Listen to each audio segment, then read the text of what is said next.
সাল্লাল্লাহু তাআলা আলাইহি ওয়াসাল্লাম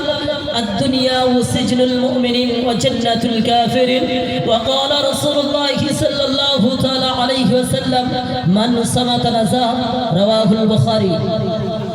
সমস্ত প্রশংসা সেই মহান আল্লাহ রাব্বুল আলামিনের দরবারে যিনি মহিয়ান গরিয়ান সর্বশক্তিমান অনন্ত অসীম ও দয়ালু কৃপাবান সমগ্র সৃষ্টি জীব যার করে গুণগান যার বিনা অনুমতিতে চন্দ্র সূর্য তারকারাজি উদিত হয় না অস্ত যায় না ভক্তি ও ভালোবাসার সহিত করি তারই প্রশংসা হামদ ও সানা সমবেত কণ্ঠে বলে আলহামদুলিল্লাহ।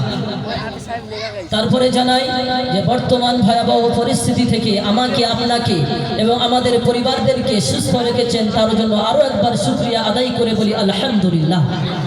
তারপরে জানাই মানবতার মুক্তির দূত জনাবে মুহাম্মদুর রাসূলুল্লাহ সাল্লাল্লাহু আলাইহি ওয়াসাল্লাম জানে কেনা সৃজন করলে আকাশ পাতাল পাহাড় পর্বত বৃক্ষ তরুলতা এমন কি মানব দানব আল্লাহ সুবহানাহু ওয়া তাআলা কিছু সৃষ্টি করতেন না তানার ওই শানে এক বাক্যে বলি সাল্লাল্লাহু তাআলা আলাইহি ওয়াসাল্লাম। আল্লাহ সুবহানাহু ওয়া তাআলা আপনাদের সম্মুখে যে কুরআনুল কারীম থেকে কয়েকটি আয়াত ভাই ভাই মিলেমিশে থাকো এবং আল্লাহ সুবহানাহু ওয়া তাআলার মহব্বতের রশিকে পকড়ে ধরো। আল্লাহ সুবহানাহু ওয়া তাআলা বলেন ফাসুকু ফালান নাসিদাকুম